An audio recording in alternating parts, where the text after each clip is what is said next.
Bismillahirrahmanirrahim. Assalamualaikum warahmatullahi wabarakatuh.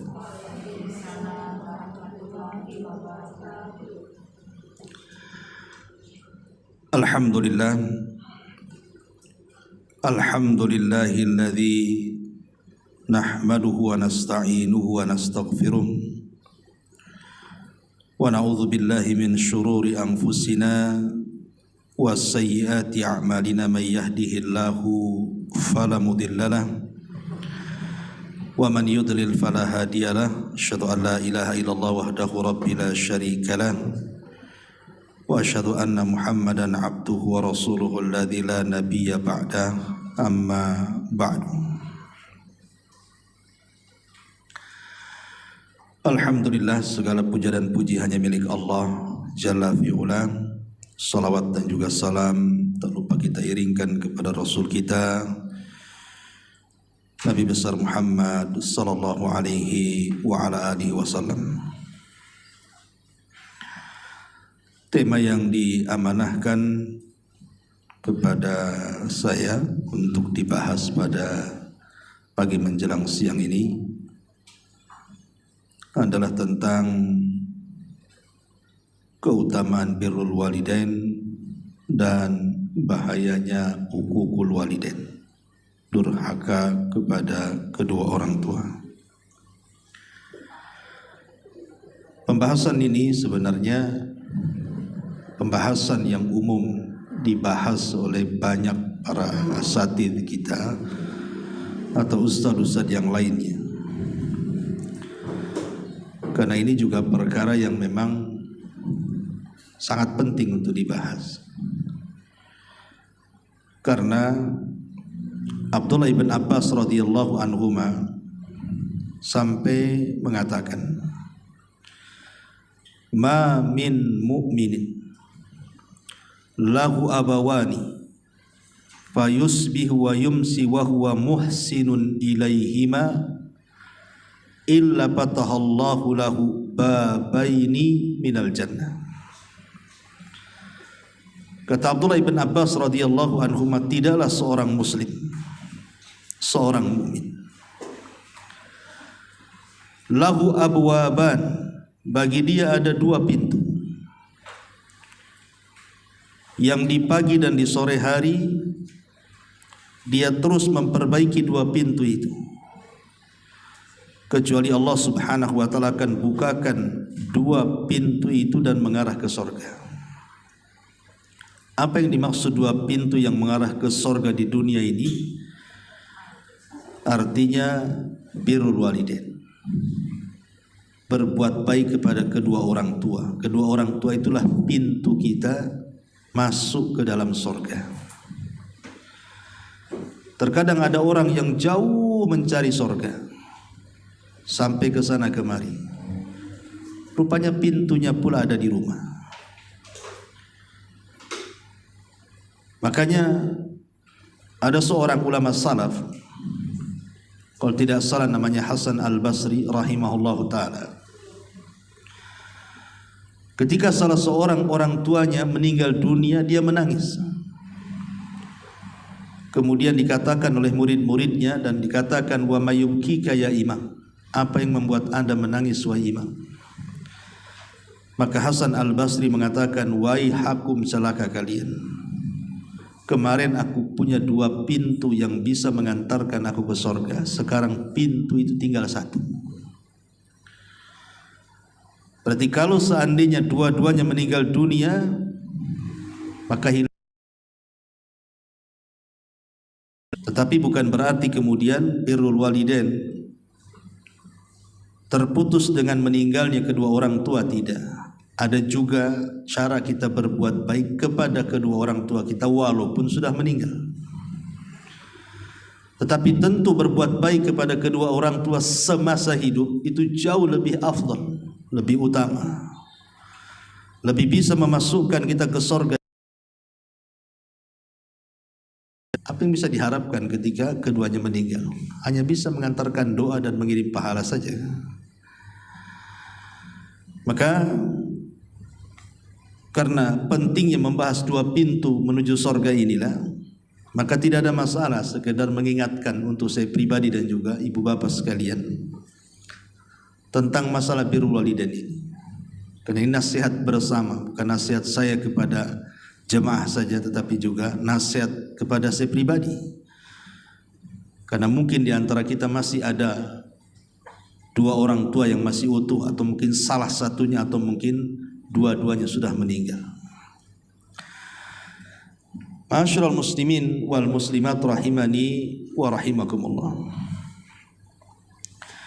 Kita akan bacakan beberapa dalil dulu, baik dalam Al-Quran atau Sunnah Nabi SAW. Baru kemudian kita rinci apa yang termasuk dari birrul walidain, apa saja yang termasuk durhaka kepada orang tua.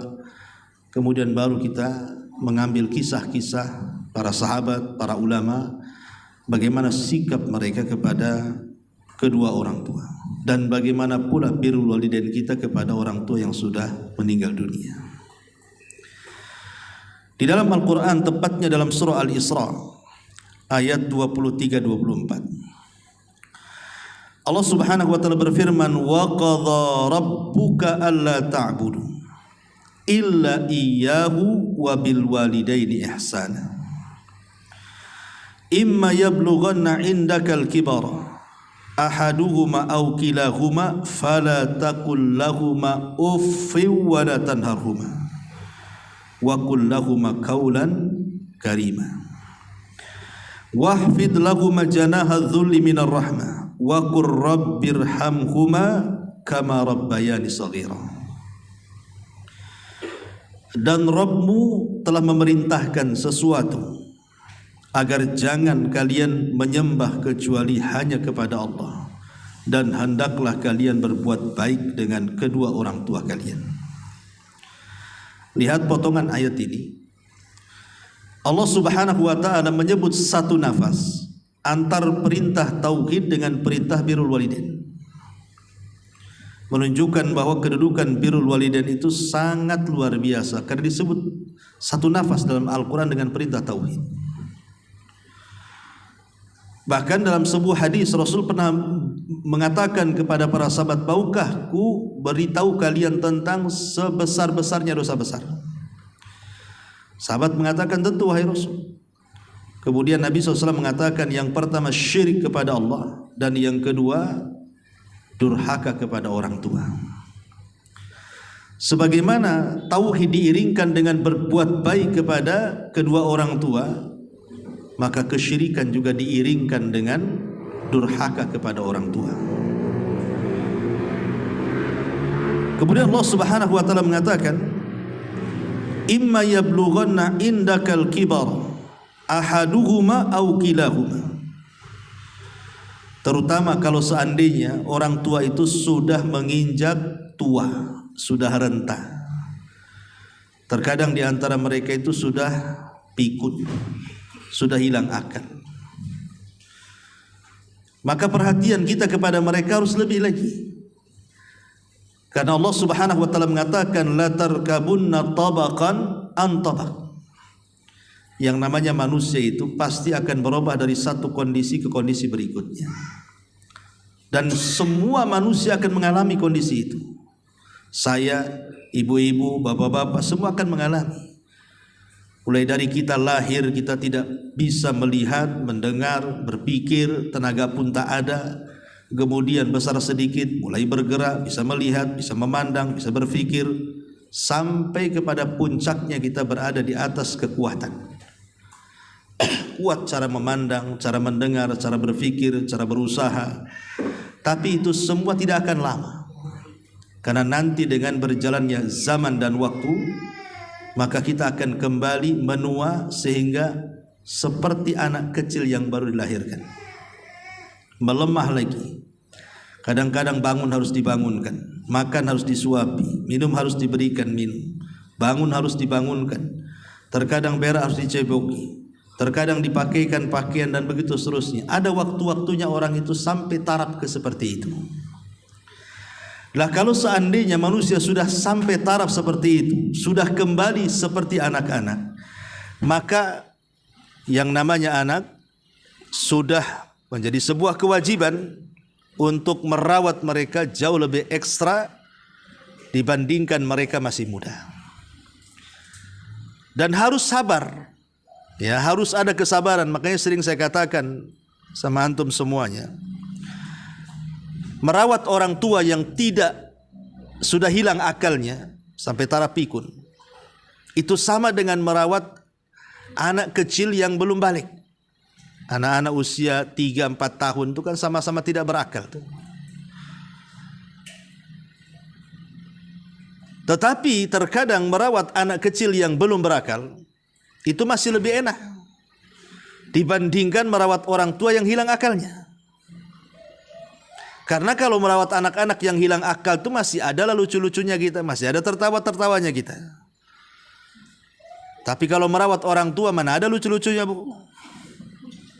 Nggak ada ceritanya merawat orang tua lucu-lucu tuh. Yang ada kita sakit hati dibuat dia. Kadang-kadang dia mengucapkan sesuatu yang menyakitkan, kadang-kadang ngomel-ngomel, kadang-kadang salah pula kita dibuat dia kan.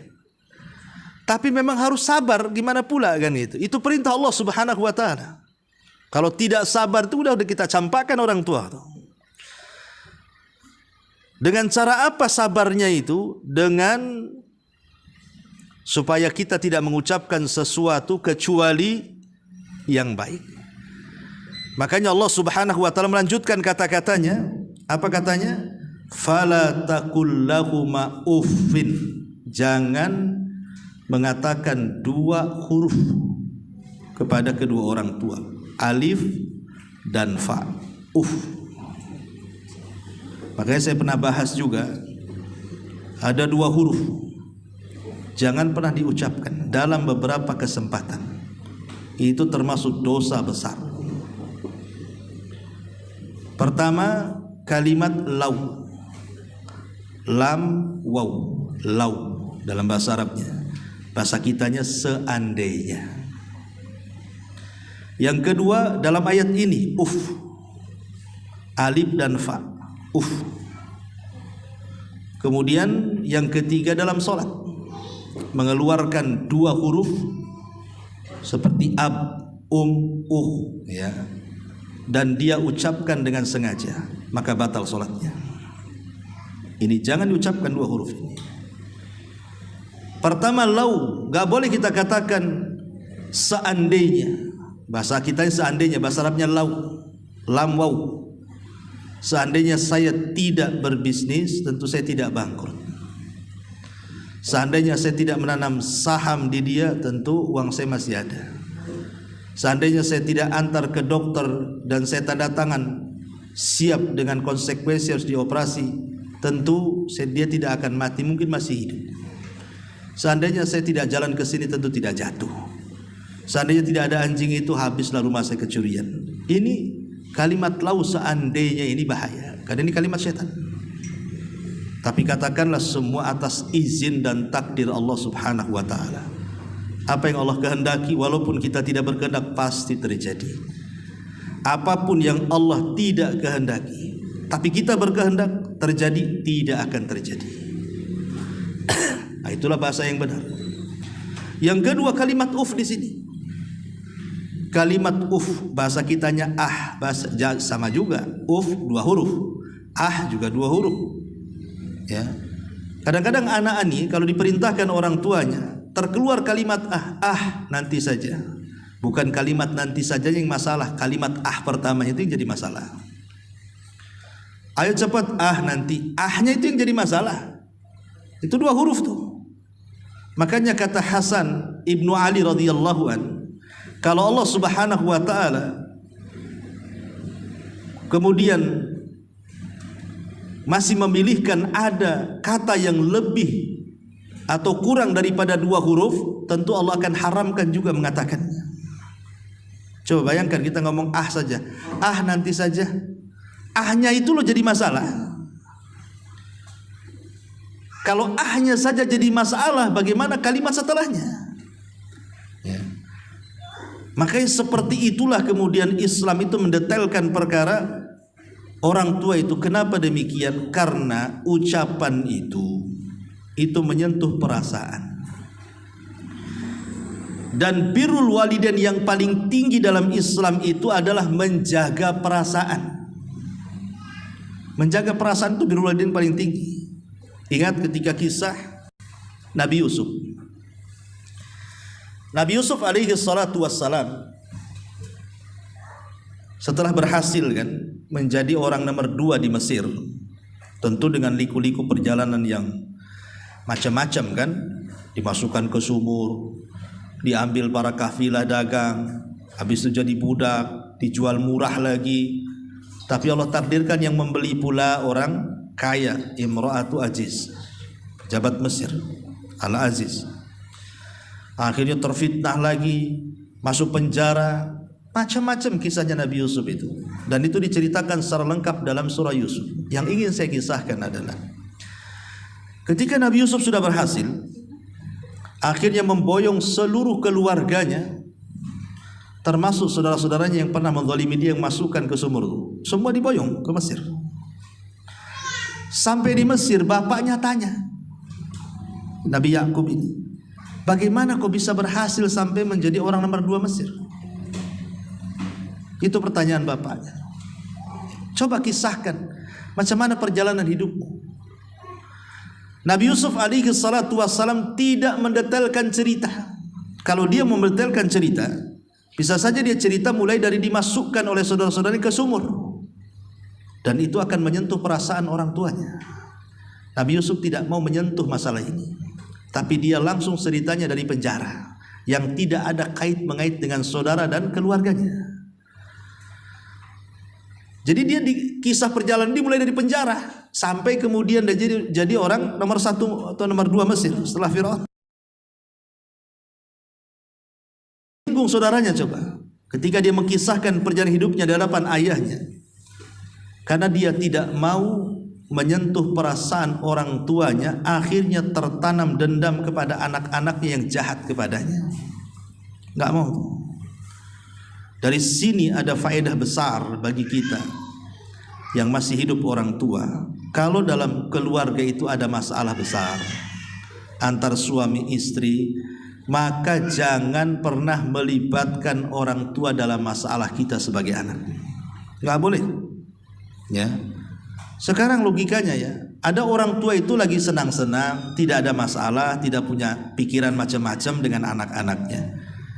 Karena mungkin jauh, yang satu di kampung, yang satu di Batam. Ya mungkin bagi orang tua yang ada di kampung dia husnudon saja, anak yang di Batam mungkin happy-happy saja. Artinya dalam sampai di sini hati orang tua nyaman. Tapi ketika kemudian anaknya bertengkar dengan pasangannya, tiba-tiba curhat kepada orang tuanya, apa yang terjadi? Sedihlah orang tuanya kan. Yang tadinya nggak kepikir jadi kepikiran.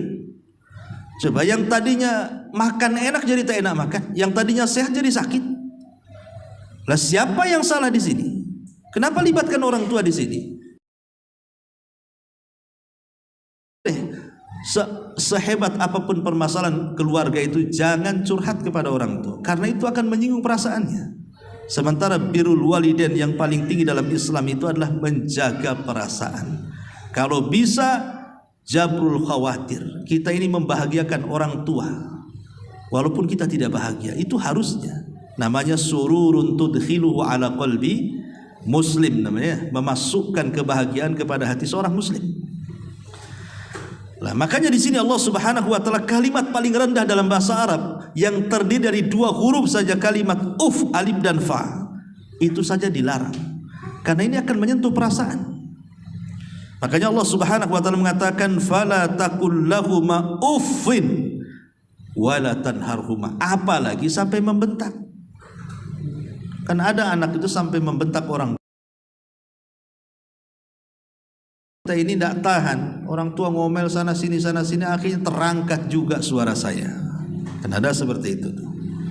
Nggak tahan saya ini dituduh itu sama orang tua. Padahal saya nggak seperti itu.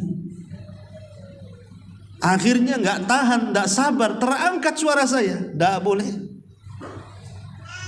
Kalau bisa salahnya orang tua itu tetap dianggap benar saja lah, supaya hatinya senang, hatinya tenang, hatinya tentram gitu ya, dan tidak menjadi kepikiran. Jadi kalimat saja tidak boleh, Allah tambah wala tanharhuma, apalagi sampai membentaknya. Tetapi Allah katakan solusinya, wa qul lahuma qaulan karima, ucapkanlah ucapan yang santun, ucapan yang baik, ucapan yang menghibur perasaan. Kemudian Allah mengatakan, Allah ingatkan di sini, ingat, sehebat apapun anak di hadapan orang tua, mungkin orang tua tidak sekolah, hidup di desa, miskin, susah, anaknya pula sudah berhasil jadi bos, kaya raya, jadi pejabat, jadi apalah dari dunia-dunia ini. Ingat, yang namanya anak tetap anak. Gak bisa kita menyombongkan dengan dunia dan pangkat. Makanya Allah ingatkan di sini, wahfid lahuma janaha dzulli minar rahmah. Rendahkan sayap kedua, rendahkan sayap kalian untuk keduanya. Disuruh merendahkan kita. Makanya jangan pernah menonjolkan title apapun di hadapan orang tua, kekayaan apapun di orang tua. Tetap kita ini anak, kita tetap anak. Orang tua itu tidak kenal jabatan kita, tidak kenal siapa kita. Taunya dia ingin mengatakan kamu itu anak saya. Itu yang taunya orang tua. Cuman satu, kamu itu anak saya. Mau nggak peduli kamu presiden, kamu menteri, kamu wali kota, kamu orang kaya, kamu bos, nggak peduli orang tua. Dia taunya kita itu anak dia. Makanya dari sini jangan pernah menyombongkan apapun di hadapan orang tua. Kemudian Allah Subhanahu wa taala ingatkan, kenapa demikian? Wa qur rabbirhamhuma kama rabb, supaya kita jangan sombong di hadapan orang tua, supaya kita jangan congkak, jangan besar kepala di hadapan orang tua. Ingat penggalan ayat terakhir. Wa qul, dan katakan, rabbirhamhuma, ya Allah rahmati keduanya, kama, di sini syahidnya, kama rabbayani shaghira, sebagaimana dia telah merawatku di waktu kecil. Ingat kecil-kecil kita dulu. Sebelum kita sukses dulu, ingat kecil-kecil dulu. Siapa yang nyebokin kita? Itu maksudnya. Siapa yang merawat kita? Kadang-kadang siap dia lapar, yang penting anaknya kenyang. Orang tua siap sakit, yang penting anaknya sehat. Dan begitu seterusnya. Makanya kita lihat pengorbanan orang tua, terutama ibu-ibu ya, yang memang perasaannya peka kan itu. Tinggal dunia anak itu, maka itu sedihnya itu akan lama tuh. Apalagi kalau meninggal itu bayi, si bayi gitu ya meninggal. Kadang-kadang orang-orang awam ini yang belum tersentuh mungkin nasihat-nasihat kepada mereka, kadang mikir anaknya yang sudah dikubur tuh Bu. Nanti kalau hujan terpikir, aduh anakku kehujanan katanya. Kan itu Bu ya. Nanti kalau panas, anakku kepanasan. Padahal udah dikubur tuh. Ada orang tua sampai mikir ke situ tuh. Nanti kalau malam-malam gelap listrik, cemana anak saya di sana, kegelapan katanya.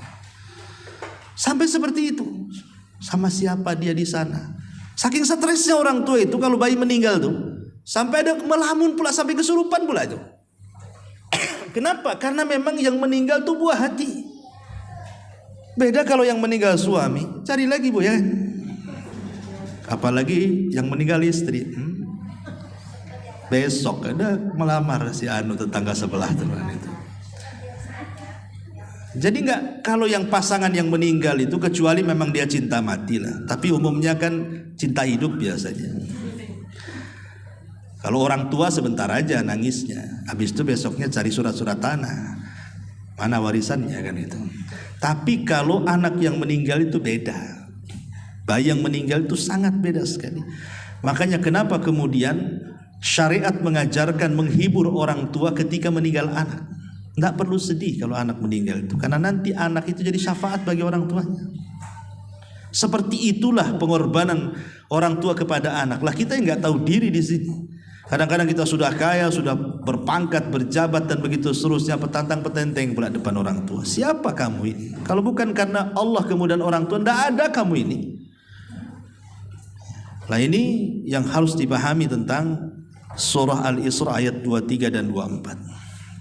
Kemudian juga Allah mengatakan dalam surah An-Nisa 36-nya, Allah Subhanahu wa taala mengatakan wa'budullaha wa la tusyriku bihi syai'an wa bil walidaini ihsana.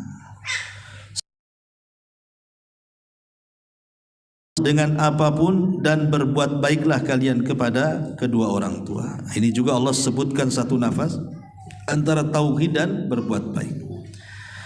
Kemudian Allah ulang lagi dalam surah Al-Ahqaf ayat 15. Wa wassaynal insana biwalidayhi ihsana.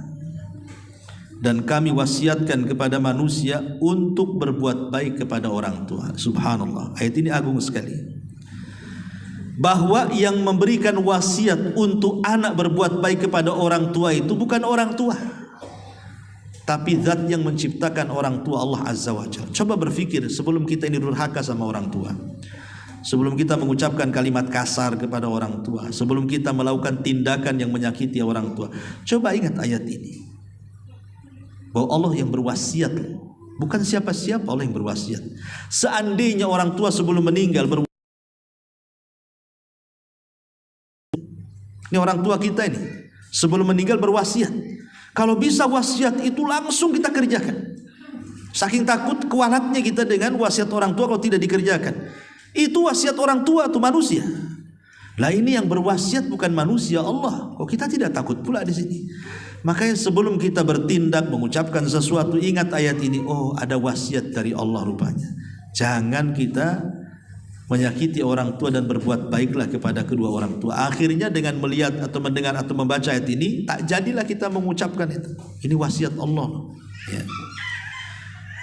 Kemudian Allah Subhanahu wa taala mempertegas lagi dengan mengatakan hamalathu ummuhu kurhan wa wada'athu kurhan wa hamluhu wa fisaluhu 30 syahran. Kenapa demikian kita harus dengar wasiat? Bahwa ini yang berwasiat Allah ya.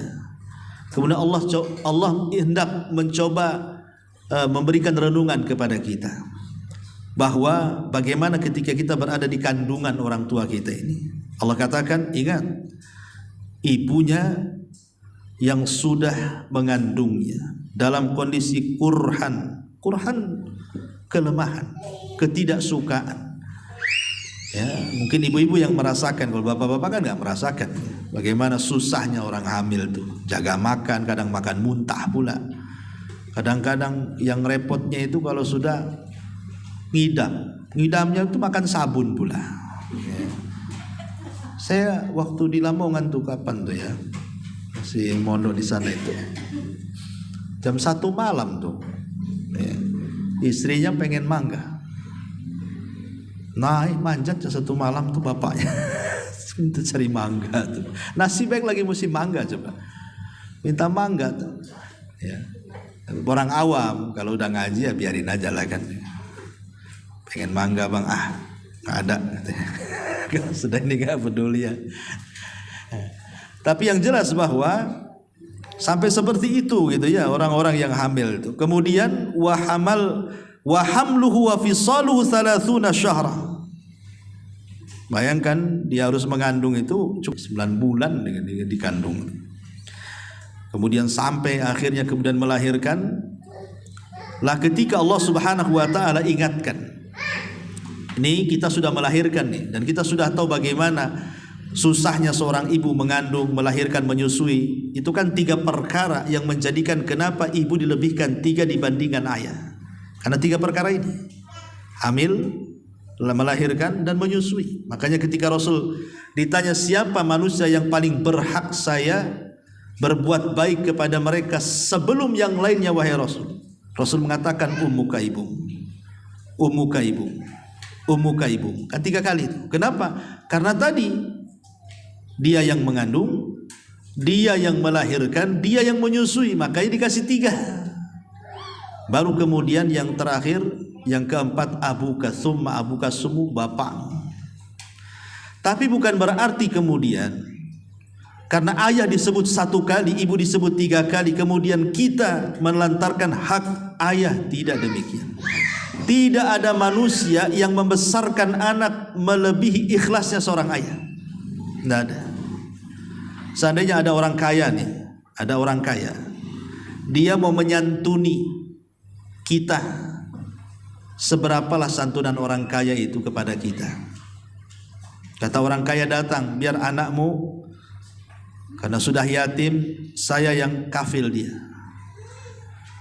Ya boleh jadi dia ngirim uang, tapi kan tidak ada kasih sayang, hanya sekedar dunia saja dikirim dia. Tapi kalau yang membesarkan ayah itu pasti ada kasih sayangnya di situ, ada keikhlasannya. Itu anaknya. Ya, makanya tidak ada orang yang beri makan keluarga yang lebih ikhlas dibandingkan seorang ayah. Di situ kelebihannya dia. Kadang-kadang kalau kita lihat di dunia kriminal tuh, kadang saya lihat ada berita orang nyolong kabel Telkom katanya. Setelah diinterogasi, alasannya apa? Istrinya mau melahirkan, nggak ada dana katanya. Paksalah dia nyolong. Supaya apa? Supaya anaknya selamat. Sampai harus mencuri seperti itu. Walaupun itu kan haram dalam Islam. Tapi kita melihat bagaimana perjuangan seorang ayah itu demi anaknya gitu. Sampai ada yang nyuri. Padahal itu haram juga gitu. Jadi tetap juga hak seorang ibu dan ayah itu sama dalam Islam. Tapi kalau harus memilih antara ibu dan ayah, tentu ya ibu kan begitu ya. Karena bagaimanapun Rasul menyebut 3 kali. Makanya hak asuh kalau bercerai itu antara suami istri dan anaknya belum balik, maka secara otomatis pasti ke ibu. Kalau suami istri bercerai, anaknya masih manapun pasti kalah. Ya, karena bagaimanapun ibu lebih sayang dengan anaknya dan lebih bisa meramut anaknya dibandingkan suaminya. Lain kalau seandainya ibunya gila, ibunya ahli maksiat gitu ya, ibunya tidak punya akhlak, nah, lain lagi. Nah, maka suami berhak karena dikhawatirkan anaknya besar akhirnya meniru ibunya, itu dalam kondisi-kondisi tertentu kan. Tetapi secara umum bahwa hak asuh itu diberikan kepada seorang wanita, kecuali kalau sudah yang seorang ibu ketika hak asuh jatuh kepada dia, didoktrinnya pula lah anaknya itu. Nah, anakmu tuh jahat, anakmu ini, anak bapakmu jahat, bapakmu ini, memang didoktrin betul. Akhirnya dipisahkan anak itu dengan bapaknya. Haram, dosa besar, tidak boleh. Ya, yang bercerai itu suami istri, anak tuh tidak punya salah apapun. Jangan didoktrin yang tidak-tidak. Dia ada bapak sendiri. Ya, kalau bisa dekatkan dengan bapaknya. Karena itu tanggung jawabnya kan begitu. Kembali bahwa di sini Allah Subhanahu wa taala ingatkan soal orang tua. Kemudian Allah mengatakan hatta idza balagha ashuddahu wa balagha arba'ina sanatan qala rabbi auzini an ashkura ni'mataka allati an'amta 'alai wa 'ala walidayya wa an a'mala salihan tardah wa aslih li fi dzurriyyati inni tubtu ilaika wa inni minal muslimin. Sampai apabila seseorang sudah mencapai umur asyuddah, asyuddah itu sudah mencapai akalnya sempurna, dan itu di usia 40 tahun. Jadi kalau anak sudah usia 40 tahun berarti kan orang tuanya sudah lebih tua daripada dia kan. Kalau kita ini usia udah 40 tahun minimal, orang tuanya ya di atas 50 atau 60 kan itu. Tak mungkin sejajar orang tua dengan anak, pasti orang tua lebih tua. Lah ketika kemudian usia anak itu sudah mencapai 40 dan orang tuanya sudah tua kan itu, baru dia terasa. Biasanya di sini terjadi hukum karma bahasanya. Apa hukum karma itu? Ketika anak tidak pernah berbuat baik kepada orang tua, maka dia akan merasakan bagaimana jahatnya anak kepada dia. Dari sini Rasul mengatakan tabarru aba'akum tabarrukum abna'ukum. Di anak-anakmu berbuat baik sama kamu. Nah, ini namanya hukum karma kan. Berarti mafhum mukhalafahnya, kalau kalian tidak berbuat baik kepada kedua orang tuamu, jangan salahkan kalau seandainya anakmu berbuat jahat kepadamu. Itu maksudnya. Nah, nanti usia-usia 40 tahun baru terasa, karena biasanya usia 40 tahun sudah punya anak kan, sudah punya istri, sudah punya anak.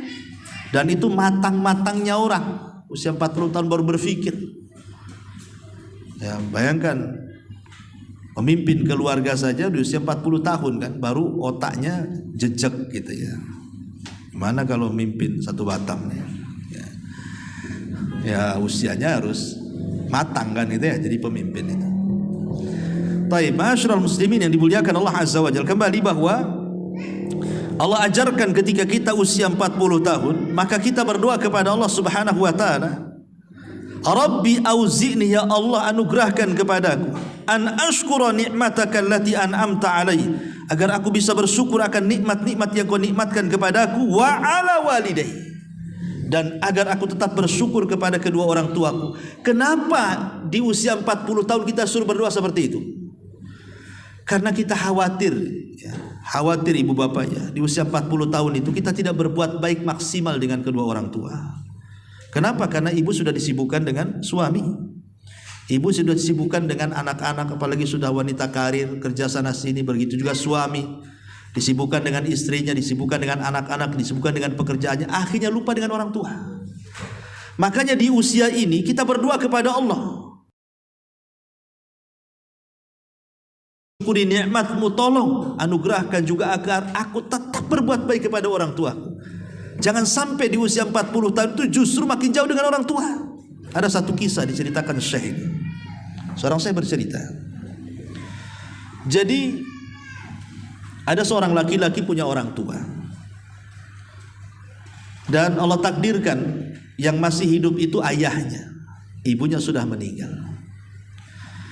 Karena sang ayah, beda dengan ibu ya, kalau ibu meninggal masih telaten lah perempuannya. Tapi kalau laki-laki ditinggal meninggal istri, biasanya nggak telaten hidupnya. Jangankan lagi ditinggal istri, masih ada istri saja kadang-kadang nggak telaten seorang suami itu.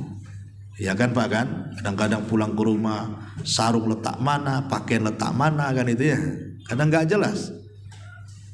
Jadi kalau sudah ada bapak, ibu pulang seminggu, pulang ke rumah itu kayak kapal pecah kan Bu ya.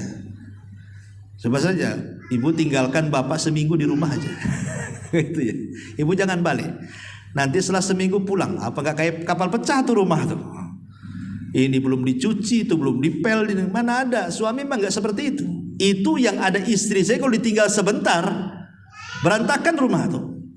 Ya karena memang laki-laki memang, ya kecuali yang pembersih ada lah kan gitu. Tidak menafikan, tapi umumnya laki-laki seperti itu. Bagaimana kalau ditinggal istrinya selamanya? Kacau hidupnya kan. Lah makanya kemudian oleh anaknya meminta kepada istrinya dan mengatakan, Dek, bagaimana kalau ayah saya ini, ayahku ini, kasihan dia hidup sendiri di rumahnya. Gimana kalau seandainya kita hidup sama kita saja? Setelah berunding, tinggal sama kita saja. Ma'asyiral muslimin yang dimuliakan Allah Azza wa Jalla, namanya orang tua, sudah pikun, ya pikun. Akhirnya terkadang salah paham. Dari sinilah kemudian istri, karena mungkin suaminya mengalah, takut lama-lama bapaknya di situ mengganggu keluarganya. Akhirnya terpikir, bagaimana kalau seandainya ayahnya ini diletakkan di, ada yang ngurus, ada yang ngerawat gitu. Pikirnya kan begitu. Ngurus bapaknya.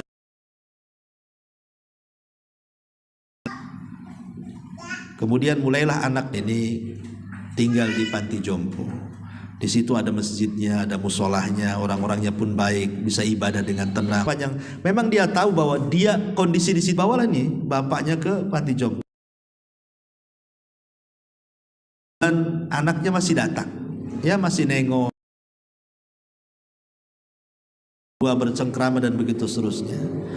Mulai setelah lewat 6 bulan, setahun, mulai jarang-jarang. Yang tadinya tiap dijemput karena mungkin disibukkan dengan keluarga dan pekerjaan. Lama pula tak dijemput. Cucunya kakek yang meninggal itu masih kecil adanya ini. Jadi anaknya usia 7 tahun, laki-laki kecil itu hendak masuk ke kamar bapaknya yang memang dia tidur di situ di panti jompo tuh. Entah kenapa anak yang 7 tahun ini, yang lain di situ ada sendok, garpu yang biasa digunakan oleh. Jadi ayahnya mengatakan, nah itu piring kotor, itu piring kakekmu, tidak bisa lagi dipakai, itu gelas kakekmu kotor, jangan dipegang. Tapi Allah takdirkan itu cucunya itu usia masih 7 tahun, ya, tidak mau melepas. Ya. Sampai akhirnya kemudian tiba-tiba terucap kalimat yang membuat ayahnya menyesal seumur hidup. Apa kata anaknya? Dia mengatakan, Demi Allah ya, sesungguhnya saya tidak akan melepaskan piring, gelas, garpu dan ini. Saya ingin jadikan piring, garpu dan gelas ini untuk menyuapi engkau wahai ayahku yang tidak pernah engkau lakukan kepada bapakmu, katanya. Anda siapa anak usia 7 tahun tiba-tiba ngomong seperti itu? Allah yang membuat bicara seperti itu. Baru dia terenyuh dengan kata-kata ucapan. Dari situ dia menangis menyesal seumur hidup. Sudah melantarkan anaknya, melantarkan orang tuanya, kemudian baru dibawa balik, kemudian jenazahnya dikuburkan. Tapi kata-kata anaknya yang usia 7 tahun itu terekam dalam kepala ayahnya. Baru dia ingat dosa-dosanya. Sampai seperti itu.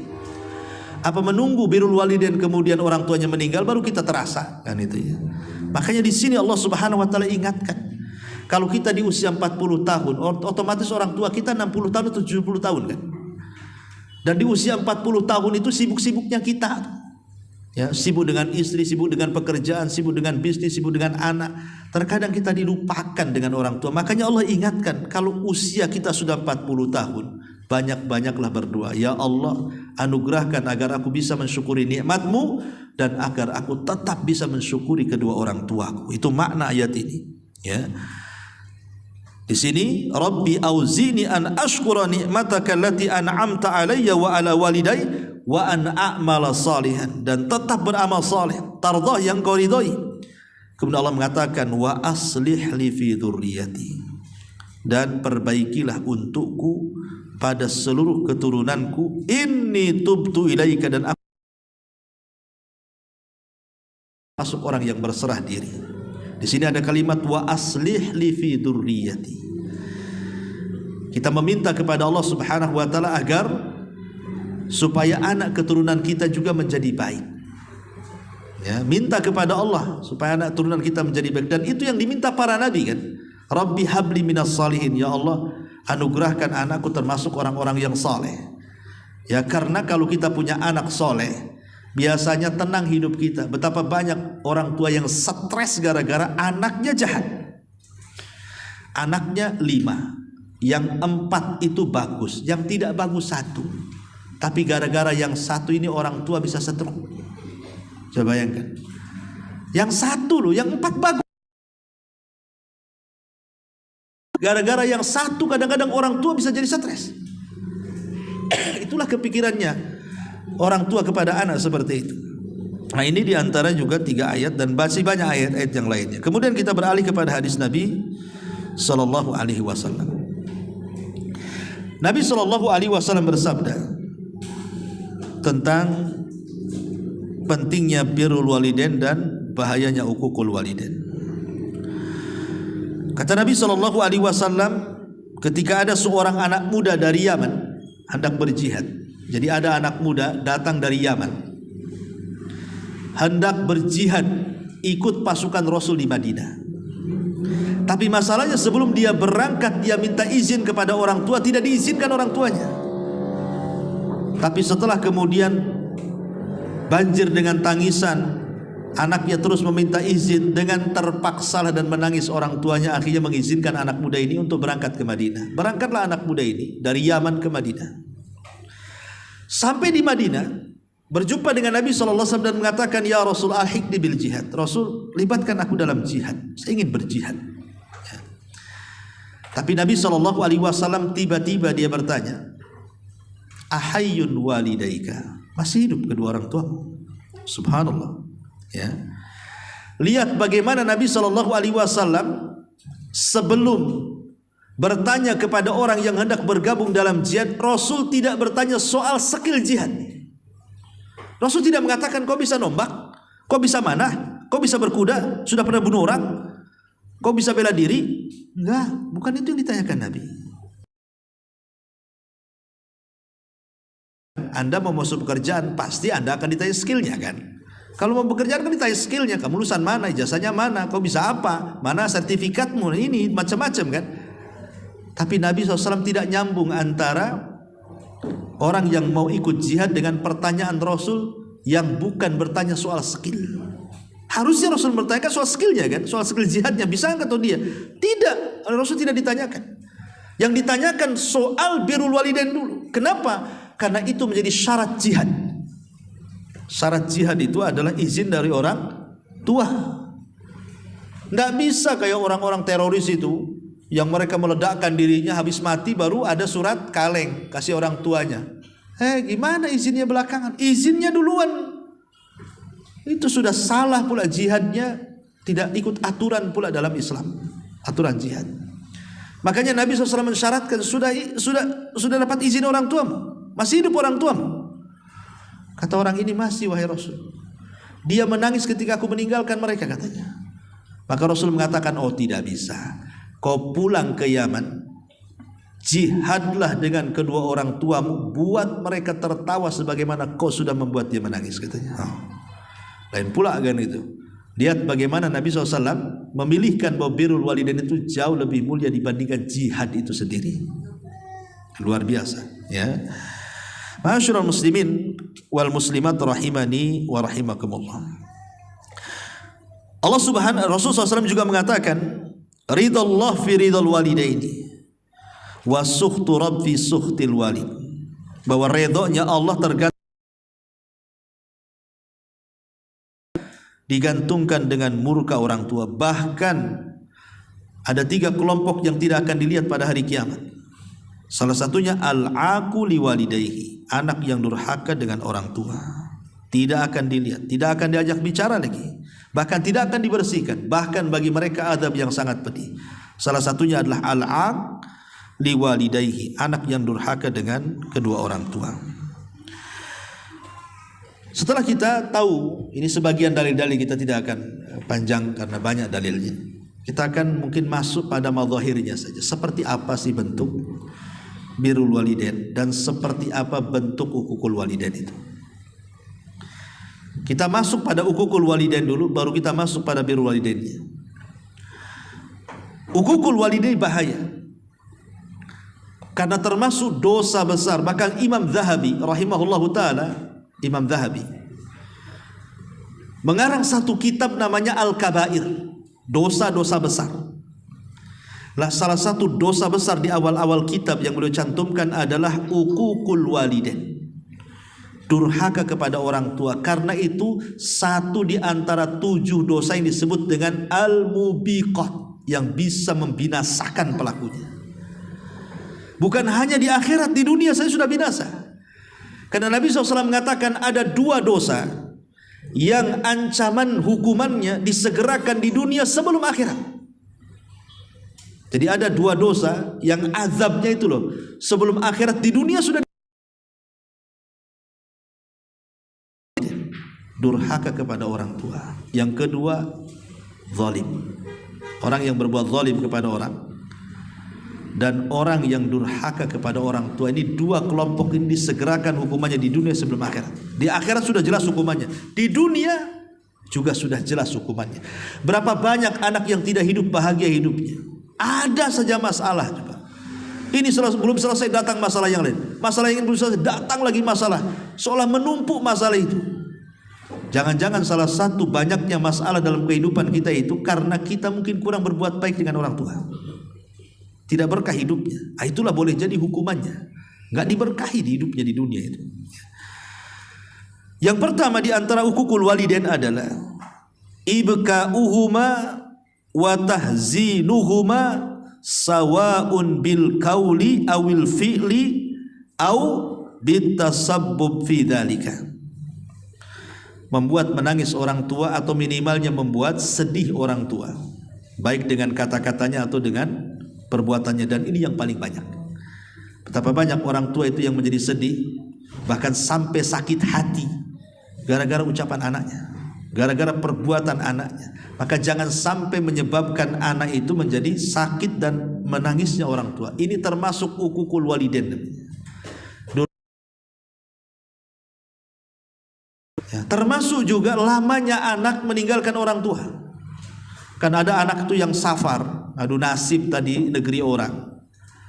Alasannya apa? Tak mau pulang, belum berhasil Ustaz. Di desa saya itu ada tradisi kalau belum berhasil jangan balik katanya. Ini tradisi apa seperti ini?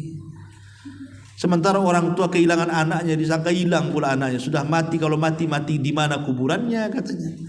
Kalau hidup tak jelas alamatnya katanya. Kalau antara mati dan hidup makin tak jelas juga katanya. Jadi kadang ada orang tua itu terpikir anaknya sudah mati itu.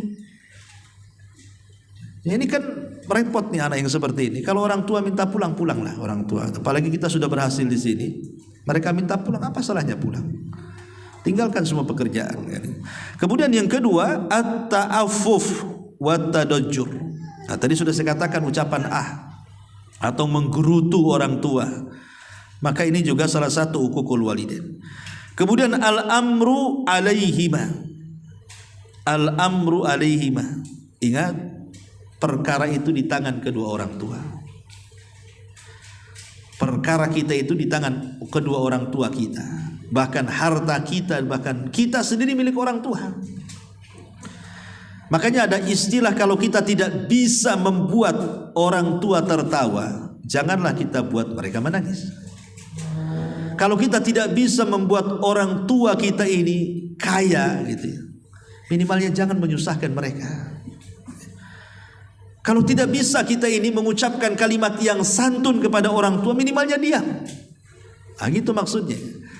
Karena bagaimanapun urusan-urusan kita ini tidak mungkin terkait lepas dari orang tua, tidak. Ya. Kalau masih orang tua masih hidup, apapun terkadang masih terkait dengan mereka. Terkadang ada nih, maaf ya, kadang-kadang ada yang balas dendam. Seorang anak itu balas dendam kepada orang tua gara-gara orang tuanya melantarkan hidupnya. Contoh umpamanya, ada orang tua membiarkan bayinya dikasih ke orang. Harusnya kan dia yang membesarkannya, dikasihkan sama orang yang mendidik dia akhirnya. Atau dengan sengaja membuangnya, ditaruh di pintu rumah. Karena saya pernah mengalami juga. Ya, waktu di Center Point dulu itu, masih hidup di Center Point, ada kardus, rupanya ada bayi. Ya udah kita besarkan. Ya, rupanya sama saudara diminta, ya sudah dibesarkan sama saudara. Ada yang naruh begitu saja. Nah, jadi ada orang itu yang apa namanya membuang anaknya begitu saja, naudzubillah. Iya, kalau dia selamat dirawat oleh orang kaya, orang yang mampu, mungkin bisa selamat sampai besar kan itu, baik kehidupan dan pendidikannya. Kadang-kadang ditaruh nggak diambil atau mati kan, membunuh anak namanya. Oke lah, ada yang dibesarkan, dikasih orang dibesarkan. Kadang anak-anak ini ketika dia tahu bahwa bapaknya atau orang tuanya membuang dia, itu sudah besar, sakit hati dia, dendam kan. Jadi kalau ada nasihat birrul walidain itu malah benci dia. Buang dia, saya taruh di panti asuhan, macam-macam kan. Ini yang harus diluruskan seperti ini. Kita katakan kepada anak yang seperti ini, ya, berbuat baik kepada orang tua itu bukan sistem barter, bukan. Berbuat baik kepada orang tua itu perintah Allah. Itu yang harus ditanamkan. Berbuat baik itu bukan sistem barter. Kalau bukan orang tua baik, kita baik. Orang tua tak baik, saya tak baik. Kalau orang tua mendidik saya dengan baik, saya pasti akan baik sama dia. Bukan itu. Tapi perintah berbuat baik kepada orang tua itu karena Allah yang perintahkan. Soal orang tua jahat kepada kita, orang tua baik kepada kita, urusan dia dengan Allah. Tapi berbuat baik saya dengan orang tua itu adalah perintah Allah. Ketika ini yang ditanam, tidak akan ada dendam dalam hati. Itu ada pertanggungjawaban sendiri di hadapan Allah. Kita nggak ikut campur di situ.